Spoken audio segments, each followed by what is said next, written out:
കൊല്ലത്തുനിന്ന് Lijo Rollins അവിടെ ആഘോഷ പരിപാടികൾക്കിടയിൽ നിന്ന് വിവരങ്ങൾ നൽകാനായി ചേരുന്നുണ്ട്. ലിജോ, കേൾക്കാമെങ്കിൽ എന്തായി ആഘോഷ പരിപാടികളൊക്കെ? ഇനിയിപ്പോൾ 12 മണിക്ക് ക്ലോക്ക് 12 മണി അടിക്കാൻ ഇനി ഒരുപാട് സമയമില്ല, വെറും 10 മിനിറ്റേ ഉള്ളൂ. ആഘോഷം അങ്ങനെ ഉച്ചസ്ഥായിലെത്തിയോ?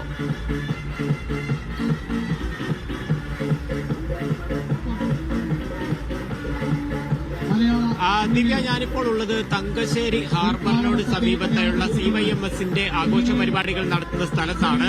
ഇവിടത്തെ ഒരു കാര്യമെന്ന് പറഞ്ഞാൽ ഈ ജനക്കൂട്ടം ഇവിടെ തയ്യാറായി നിൽക്കുകയാണ്. ഇവിടെ പരിപാടികൾ നടത്തുന്നതിന് വേണ്ടി പോലീസ് അനുവദിച്ചിരിക്കുന്ന സമയമെന്ന് പറയുന്നത് 12 മണി മുതൽ, അതായത് ന്യൂ ഇയർ മുതൽ അരമണിക്കൂർ വരെയുള്ള ഒരു സമയമാണ്. ഇനി ഒരു 9 മിനിറ്റിന്റെ ഒരു കാത്തിരിപ്പ് മാത്രമാണ് ഇവിടെ ഒരു ആഘോഷമാക്കാനുള്ളത്. നിലവിൽ DJയോ മറ്റൊന്നും പ്രവർത്തിപ്പിക്കാനുള്ള ഒരു അനുമതി ഇല്ലാത്തത് കൊണ്ട് തന്നെയാണ് അത്തരത്തിലൊരു നിയന്ത്രണം ഏർപ്പെടുത്തിയിരിക്കുന്നത്. പക്ഷേ പല സ്ഥലങ്ങളിൽ നിന്നായി നൂറുകണക്കിന് ആളുകളാണ് ഇവിടേക്ക് ഇപ്പോൾ ഒഴുകിയെത്തിയിരിക്കുന്നത്. ആ വൈഡ് ദൃശ്യങ്ങളിൽ നിന്നെല്ലാം നമുക്കത് കൃത്യമായി കാണാൻ സാധിക്കുന്നുണ്ട്. എത്രത്തോളമാണ് ഈ വേദിയിലെ അല്ലെങ്കിൽ ഈ തയ്യാറാക്കിയിരിക്കുന്ന സ്ഥലത്ത് മാത്രമല്ല, അത് കവിഞ്ഞുകൊണ്ട് ആ വശങ്ങളിലേക്ക്, റോഡിന്റെ പല ഭാഗത്തേക്ക് പോലും ആളുകളെല്ലാം നിറഞ്ഞു നിൽക്കുന്നത് കാണാൻ സാധിക്കും. നിങ്ങൾ എവിടുന്ന വന്നേ?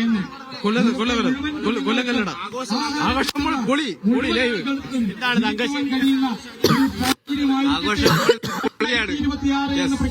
DJ എന്ന് വിടാൻ പറ്റാത്തതിന്റെ ഒരു വിഷമമുണ്ടോ? ഒരു വിഷമല്ല, എന്തുവായാലും നമ്മൾ പൊളിക്കും.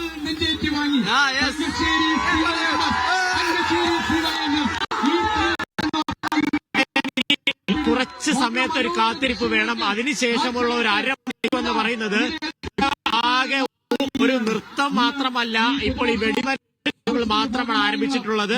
ഒരു 8 മിനിറ്റുകൾ കൂടി കഴിഞ്ഞു കഴിഞ്ഞാൽ എന്തായാലും ആ DJ ഓൺ ചെയ്യും, ലൈറ്റുകളുടെ പ്രകാശ ദൃശ്യവിസ്മയം തുടങ്ങും. പിന്നീടായിരിക്കും ഇവിടെ യഥാർത്ഥത്തിൽ ആ ഒരു ന്യൂ ഇയറിനെ വരവേറ്റുകൊണ്ടുള്ള വലിയ ആഘോഷങ്ങളിലേക്ക് കടക്കുക. ചെറിയൊരു കാത്തിരിപ്പ്, അതിനുശേഷം നേരത്തേക്കാളും മനോഹരമായിട്ട് നൃത്തം ഉറപ്പായിട്ടും ഉണ്ടാകും. അത് കാണാനും കഴിയും.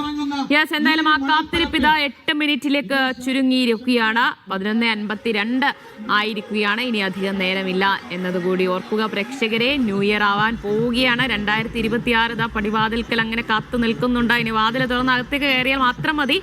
അപ്പോൾ നമുക്ക് ആ കൗണ്ട് ഡൗൺ അങ്ങനെ തുടങ്ങാം.